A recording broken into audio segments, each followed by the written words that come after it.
ఐపోలవరం మండలంలో ఫెంగల్ తుఫాను కారణంగా అతి భారీ వర్షాలు. ఈ వర్షం కారణంగా చేతికంది వచ్చిన పంటలు నీట మునిగాయి.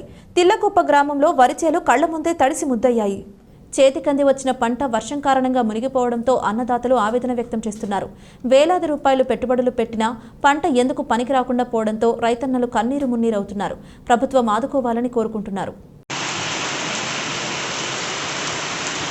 वीर जल